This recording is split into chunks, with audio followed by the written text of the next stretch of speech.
Hey guys, welcome back to some more AFK Arena. In today's video, we're going to be breaking down the brand new Awakened Hypo hero. Now, this is going to be from the Majestic Fluffs. Overall, data mined what has already been posted on the test server. Want to run through some pictures of what we're going to see. Now, of course, on the YouTube account, we are all ready for this hero. We have all of our time emblems in the amount of 878 already ready for this hero. We have pretty much everything to see the impact of this hero, but we haven't looked through and I haven't read through all the skills and abilities yet. So let's hop over and check out some of the pictures that we're seeing for this hero itself. Now, this is one that we originally seen that was data mined. As you can see, it is not the awakened version of Tassie. A lot of players would say that would be pretty funny, but overall it is coming up as Envy. Now, Envy, and again, we'll go through the name and everything else of what this hero really looks like.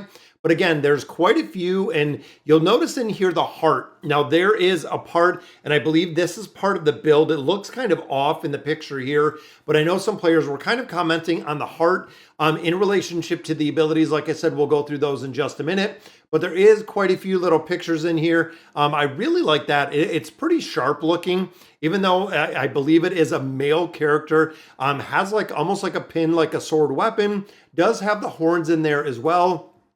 And of course, a couple other ones that are all of the assets that are being loaded for this hero in the entirety. And again, pretty cool. Like I said, here you don't see the heart for the artwork itself, which again was a little bit confusing. And then just a few more. This, of course, is the stained glass window. So you can see kind of running a story right here in the bottom. And the final picture that we do have for this one does show him right here. Again, kind of a couple butterflies out of there. But let's run through and look at these skills.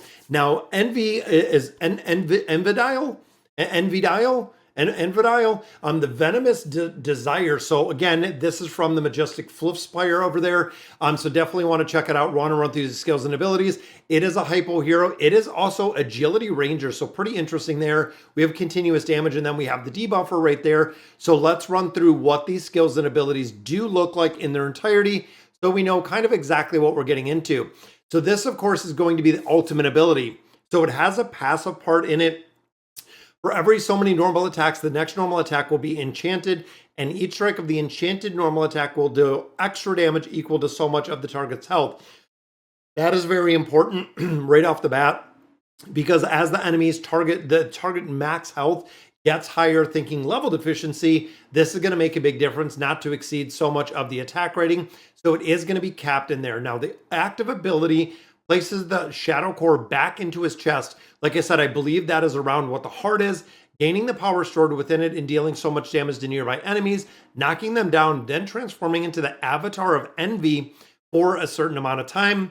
While the Avatar of Envy is active, each attribute recorded by Shadow Core, the attack rating will be boosted. So he's going to buff up his attack rating, and the normal attacks will turn into a double strike after performing Envy gains immunity to control effects for so many seconds. After the ultimate transformation ends, retains so much of the energy. And then, of course, while it is active, each attribute recorded by the Shadow Core will reduce the physical resistance. So again, buffing up physical resistance of everything else by reducing the enemy by so many points and reducing the crit block rating. So damage for this hero is going to be imperative with the team. While the Avatar of Envy is active, the normal attacks are enchanted. Very cool. So Echoing Shadow, again, has a passive portion of this. When an enemy suffers a debuff, the Shadow Core will be nourished as the reduced attribute is recorded. Mark of Corruption will be placed on the enemy. The Shadow Core can record so many numbers of attribute debuffs. This is the debuffing part. And again, thinking of collection-wise as the debuffer. Mark of Corruption lasts so many seconds and will explode upon expiry or when the mark takes normal damage from Envy. This explosion deals so much damage to nearby enemies, so it is an AoE explosion. Enemies marked with the Mark of Corruption cannot gain another Mark of Corruption. Okay, so it's one there. Now you notice 2, 3, and 4. This, of course, is building up on the signature item itself. When he suffers a controlled effect, he gains control immunity for so many seconds and stuns the attacker. Very cool PvP-wise. Stun duration is based on the duration of the controlled effect, which again can be changed. When the enemy suffers a debuff, the attack speed goes up of Envy. Each attribute recorded by the Shadow Core will deal so much damage for the entire battle. That's kind of crazy.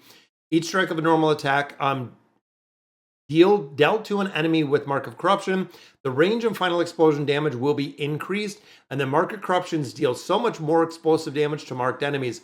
Wow, that is only the second ability. The Loom of Longing, again, passive ability. Start a battle, he marks the hero with the highest base attack rating with Desire. When the enemy marked with Desire receives healing or shielding from an ally, receives so much of the healing or shielding effect. Very cool. Envy also takes so much less damage, and health loss from the enemy not marked by Desire actively inflicts so much damage and silences the enemy in a fan shaped in front of himself. So it is a himself. There we go.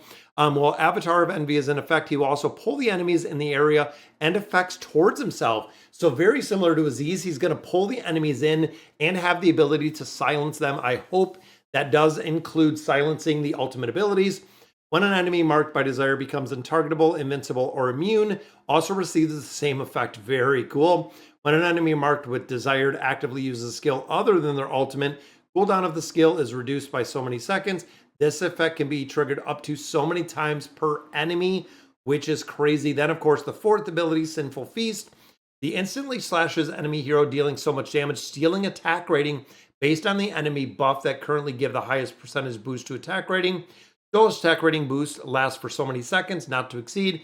So it is going to be capped, finally inflicting a heavy strike of a percentage of damage on the hero's enemy with the highest base attack rating, plus an additional damage for the stolen attack rating. Very cool.